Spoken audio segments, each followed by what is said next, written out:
చెయ్యి జారిన బంధం, నోరు జారిన మాట ఎప్పటికీ తిరిగి రావు.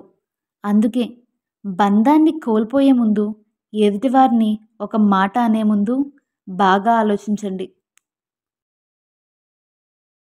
ఈ రోజుల్లో ఏ బంధము గొప్పది కాదు.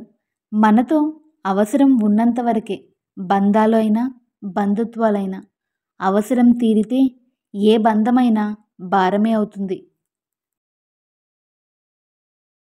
మాట్లాడే ముందు కొంచెం ఆచితూచి మాట్లాడడం నేర్చుకోండి. ఎందుకంటే మనం మాట్లాడే మాట గోడకు కొట్టిన మేకు లాంటిది.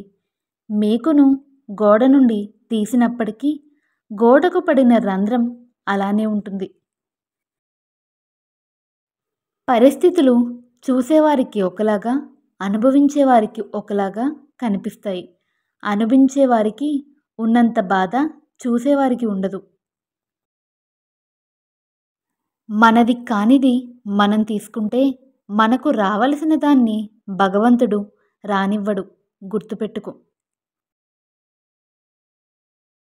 100 బంధాలు ఉండవచ్చు, కానీ నీకు కష్టం వచ్చినప్పుడే తెలుస్తుంది ఆ 100లో ఎన్ని బంధాలు నిజం అనేవి.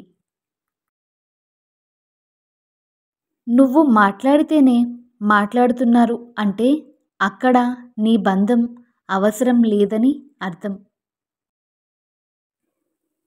జీవితంలో సంతోషాలు తక్కువ, బాధలు ఎక్కువ ఉన్నాయని బాధపడకు.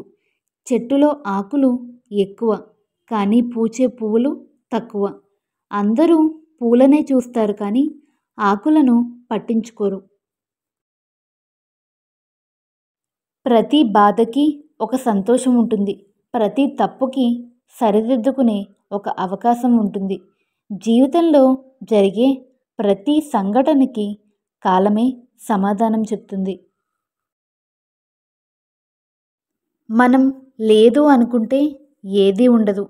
ఉంది అనుకుంటే లేనిది కూడా మనతోనే ఉంటుంది. ఆపితే ఆగే మనసా ఇది? కోరికలు మన ఆధీనంలో ఉండేవేనా? ఆలోచనలను మనం ఆపగలమా? రెక్కలు తొడిగిన పక్షి ఇది.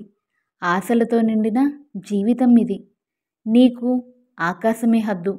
నువ్వు ఎక్కడా ఆగద్దు. ఈ కొటేషన్స్ అన్నీ మీకు నచ్చినట్టయితే లైక్ చేయండి, షేర్ చేయండి, సబ్స్క్రైబ్ చేయడం మాత్రం మర్చిపోవద్దు. Thank you for watching the video.